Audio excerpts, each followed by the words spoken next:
Oke, selamat pagi semua teman-teman. Semoga teman-teman semua dalam keadaan sehat ya. Dan kali ini kembali lagi aku mau berbagi informasi untuk teman-teman semua seputar toko kelontong nih.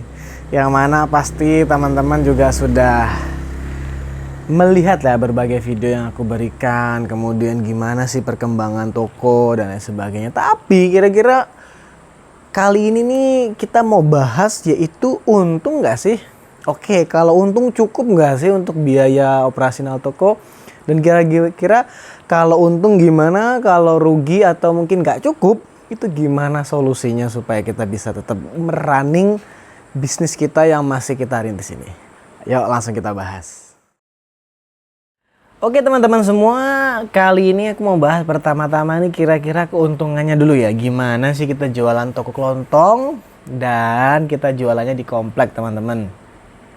Dan kemudian kira-kira apa aja sih pengeluaran bulanan yang pasti nih di toko ini sendiri. Nah, untuk pengeluaran yang pasti di toko ini ya listrik teman-teman ya. Kemudian aku di sini sewa ruko.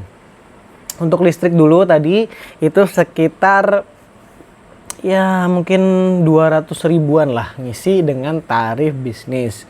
Itu kalau lagi memang suhunya panas ya. Suhu panas kan biasanya banyak orang beli es itu, jadi setiap anu buka tutup itu juga cukup menyerap biaya. Jadi aku anggarkan itu sekitar 200 ribu sebulan teman-teman. Itu juga untuk sedot air atau Hitachi pompa air itu udah semuanya masuk teman-teman. Nah kemudian yang kedua untuk pengeluaran yang pasti, yang mana toko ini aku sewanya di sini 1 juta per bulan teman-teman. Ya mungkin bisa dibilang murah, mungkin juga enggak, tergantung perspektif teman-teman ya masing-masing. Karena yang pasti ini di dalam komplek teman-teman. Beda kalau di jalan besar. Nah kalau di jalan besar memang harganya cuma yang tinggi, tapi opportunity-nya mereka bisa banyak ketemu orang. Itu sih teman-teman ya. Jadi kalau teman-teman mau jualan ya itu bisa dipertimbangkan gitu. Biasanya kalau di dalam lebih murah teman-teman. Nah kemudian teman-teman, kos yang pasti aku keluarkan yang ketiga yaitu kita ada iuran. Nah kalau di komplek kayak gini nih kadang ada iuran untuk keamanan. Memang nggak seberapa teman-teman, tapi itu juga harus kita perhitungkan ya. Apalagi teman-teman mungkin ada iuran wajib gitu, yaitu harus tetap dimasukkan karena itu penting. Dan kemudian iuran yang selanjutnya yaitu BPJS teman-teman. BPJS Ketenagakerjaan. Karena kalau kita punya usaha kayak gini, apalagi kita punya NIB, itu pasti ada iuran atau bayaran wajib lah yang teman-teman harus bayarkan ke BPJS Ketenagakerjaan. Jadi itu beberapa hal yang wajib teman-teman. Nah dari berbagai macam pembayaran itu ya teman-teman, yang aku anggarkan biasanya totali dari listrik dan sebagainya itu 500 ribu teman-teman, tambah yaitu ruko ini 1 juta rupiah. Jadi itu anggaran minimal ya, tapi ya teman-teman bisa naikkan karena kan pengeluaran kita berbeda-beda. Nah di situ jadi 1,5 juta teman-teman. Dan kita lanjut poin yang kedua teman-teman, setelah tadi cost atau fixed cost ya yang harus kita keluarkan tiap bulan. Yang kedua yaitu aku harus bayar cicilan. Nah cicilan dalam artian karena aku setiap bulan teman-teman ini harus membayar ke bank, karena aku buka usaha ini menggunakan sistem pinjaman kredit usaha mikro atau kredit usaha rakyat ya, yang mungkin bisa teman-teman akses juga kalau memang teman-teman berkeinginan usaha. Nah jadi setiap bulannya aku menganggarkan sekitar 2 juta lebih untuk pembayaran ini. Jadi udah bisa terlihat ya teman-teman, 1 bulan aku harus mengeluarkan 3,5 juta untuk hal yang pasti gitu teman-teman. Dan kemudian itu belum makan minum teman-teman. Makan minum aku ada keluarga ya, sehari itu paling murah itu 50 ribu teman-teman. Jadi kalau sebulan ya 1,5 juta. Jadi sebulan tuh sudah 4,5 juta karena tadi makan anggap aja 1,5 juta sebulan, kemudian rokok ini dan lain sebagainya 1,5 juta, dan akhirnya juga untuk biaya pembayaran bank 2 juta. Jadi malah hampir 5 juta sendiri itu teman-teman ya. Nah jadi teman-teman itu fix yang harus aku bayar tiap bulan. Dan itu di luar aku mau belanja lain, pengen ini, pengen itu, mungkin isi minyak, dan lain sebagainya. Nah, itu memang hal-hal yang harus kita waspadai ketika kita mau buka usaha, teman-teman. Kadang-kala kita mikir, untungnya sehari 100.000 nih, seumpama. Tapi kita kadang lupa bahwa perintilan-perintilan uang-uang yang lain itu biasanya bisa lepas dari pemikiran kita. Ya kayak tadi, kayak iuran. Kemudian mungkin ada biaya perbaikan. Atau teman-teman lagi mungkin mau beli sesuatu gitu, sehingga harus kemakan modal. Seperti itu, teman-teman. Teman-teman semuanya, jadi aku mensiasatinya karena uangnya besar juga ya. Ya 5 juta sebulan yang pasti itu, apalagi belum kita bisa tabung. Jadi teman-teman, aku mensiasatinya yang pertama, semua keuntungan di toko ini wajib diputar untuk toko. Nggak boleh dipermainkan untuk ini, untuk itu, nggak boleh. Ini biasanya penyakitnya ya teman-teman kalau kita usaha, terus kemudian kita gunakan uang modal untuk keperluan makan, keperluan yang di luar tentang toko. Itu bisa aku pastikan atau aku prediksi lah gitu ya, walaupun ini memang secara umum ya, itu bisa membuat toko ini kolaps dalam artian ya teman-teman tuh akan tergerus gitu modalnya. Karena gini teman-teman, seumpama kita nih sehari keuntungannya cuma 100.000 dan teman-teman mungkin mau beli aku mau beli apa gitu yang bukan berkaitan dengan toko, atau mungkin teman-teman lagi pingin makan sesuatu pakai di toko aja lah gitu, nanti keganti juga. Nah, memang kalau teman-teman omsetnya sudah besar, itu oke lah kita bisa punya hitung-hitungan yang tepat. Tapi kalau omsetnya masih ratusan, itu riskan teman-teman. Ya, alangkah lebih baiknya jangan dilakukan. Tapi ya kembali semuanya ini teman-teman lah. Teman-teman tahu bagaimana kondisi toko, tahu kira-kira perputaran arus kasnya gimana. Kalau memang yakin ya go ahead lah. Tapi kalau menurut aku, apalagi kita dengan sistem pinjaman ke bank, no, jangan dilakukan itu sebelum kita memang punya dasar yang kuat keuangan. Kemudian teman-teman yang kedua, aku tetap melakukan usaha ini dengan tetap bekerja di tempat lain teman-teman. Nah, jadi aku harus punya backing sumber pendanaan atau backing resource lah untuk diriku sendiri teman-teman. Jadi aku buka usaha ini bareng istri. Dulu istri juga kerja teman-teman, tapi karena punya anak, istri rehat dulu. Jadi istri memang bisa dibilang fokus tapi juga nggak fokus. Karena gini teman-teman, kalau kita punya anak bayi dan lain sebagainya itu biasanya pagi hari itu nggak bisa yang langsung buka jualan teman-teman. Nah biasanya istri aku tuh buka nanti jam 2 atau jam 3 sore karena ya harus ngurus rumah dulu, kemudian berbagai hal lain. Dan biasanya kan kalau anak kecil ini kan nggak semudah itulah kita bawa ke toko, biasanya ada yang rewel dan lain sebagainya. Jadi hal itu sangat wajar kalau istri nggak bisa full, tapi ya nggak apa-apa teman-teman, kita aja yang inisiatif untuk mencari jalan keluar. Nah kalau aku sendiri teman-teman kerja itu dari jam 8 pagi sampai jam 5 sore. Nah jadi setiap jam pagi itu sebelum berangkat kerja aku buka toko sebentar teman-teman. Jadi ya dari jam setengah 6 sampai jam 8 kurang 15 aku buka toko. Ya kadang cuma dapat mungkin 100.000, tapi nggak apa-apa teman-teman. Itu sudah menjadi dasar yang kuat untuk bahwa kita tetap ada usaha, semangat. Dan setelah pulang kerja aku langsung balik ke toko.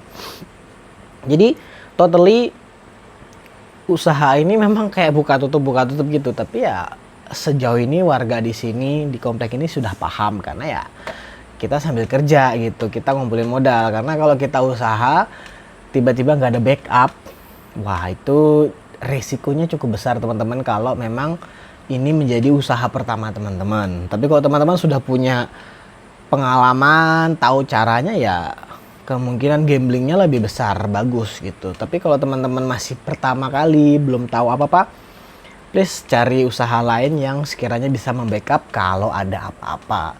Karena kita tahu teman-teman ini minjem, kecuali kalau teman-teman punya modal sendiri. Tapi ya sayang juga sih kalau uang itu menguap gara-gara kesalahan manajerial. Setidaknya teman-teman pengaturan keuangan itu penting banget di toko. Setidaknya nggak salah langkah. Karena uang ini kelihatannya nggak apa-apa lah, 5.000 sehari minus gitu. Nah kali sebulan, kali setahun itu sudah berapa. Kemudian teman-teman juga harus prediksi ada beberapa barang tuh yang bisa cepat kadaluarsa. Itu juga harus menjadi perhatian karena kalau udah kadaluarsa uang kita melayang tuh teman-teman. Gimana caranya? Jadi biasanya ya bisa didiskon dan sebagainya. Tapi yang penting jangan sampai itu terjadi. Jadi itu salah satu biasanya hal-hal yang lupa juga gitu diperhatikan ketika ada barang rusak, barang kadaluarsa. Nah, itu juga akan mempengaruhi modal teman-teman gitu, karena nggak mungkin lah kita jual dan orang kemungkinan besar pasti nggak mau, kecuali ya kayak roti-roti itu ada sih beberapa yang mau beli kalau rusak, tapi itu harganya murah banget, jadi nggak seirama lah dengan pemasukan gitu. Oke teman-teman, jadi itu ya beberapa gambaran pola usaha.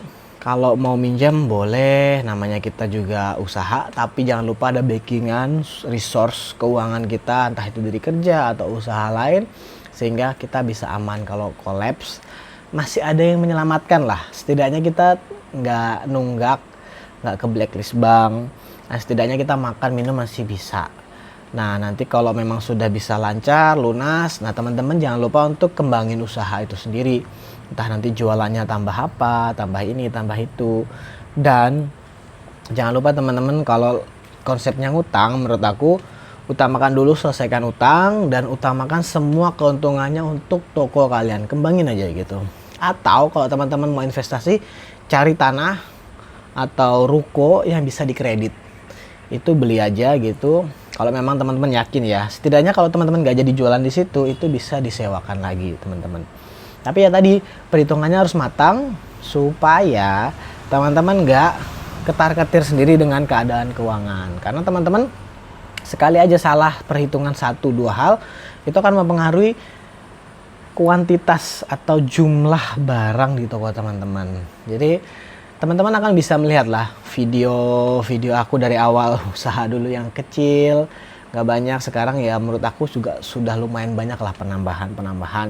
Itu dalam rangka untuk sedikit-sedikit aku melakukan pengembangan usaha, penambahan barang, penambahan varian.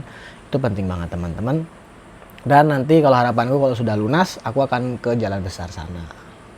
Karena kalau udah ke jalan besar, itu peluangnya lebih besar dan aku juga sudah punya pengalaman yang baik di bidang usaha atau toko kelontong kayak gini.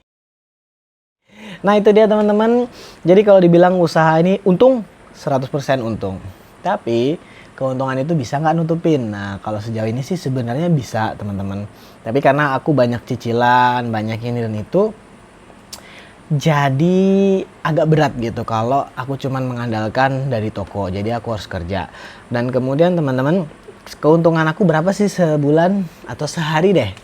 Nah jadi kalau rata-rata penjualan aku di toko ini, untuk kotornya tuh 1 jutaan lah teman-teman. 1 juta bisa turun bisa naik, seringnya sih di angka 1,1900-an setiap hari penjualan. Dan itu kalau teman-teman kita ambil ratanya untungnya 100.000 ya, jadi sebulan aku bisa memutar uang 30 juta di toko ini. Jadi ya untuk di komplek ya lumayan sih teman-teman. Dan kemudian keuntungannya kalau kita ambil 10% berarti kan dari 3 sejuta, 100.000 per hari 3 juta. 3 juta itu sudah bisa buat bayar toko, bisa buat bayar cicilan, sisanya ya kita dari gaji gitu. Nah, jadi itu dia teman-teman ya, gambaran usaha aku di sini. Tapi ya tadi teman-teman jangan lupa pakai aplikasi supaya teman-teman bisa ngontrol keuangan, keuntungannya berapa, tahu persis, sehingga teman-teman nggak asal comot. Karena kadang-kala kalau kita jual yang besar itu untungnya nggak seberapa. Anggap aja beras 80.000, untungnya paling berapa sih, 5.000. Itu nggak nyampe 5% gitu dari harga modal. Nah jadi itu harus diperhatikan supaya ketika kelihatannya uangnya besar tapi kita tahu sebenarnya keuntungannya berapa. Kadang-kala aku jualan cuma 600 teman-teman sehari, tapi untungnya bisa 120.000 karena barang-barang kecil banyak banget yang laku, tetapi dari angka modalnya terlihat kecil tapi keuntungannya besar. Jadi itu dia teman-teman, perlunya aplikasi supaya teman-teman tuh punya dasar menentukan bulan ini aku untungnya berapa, bulan ini aku pengeluaran modal berapa sehingga tidak rancu teman-teman. Nah itu dia teman-teman, semoga video ini bermanfaat dan tentunya semangat terus, usaha kita semoga terus berjalan dan berkembang menjadi usaha yang makin maju.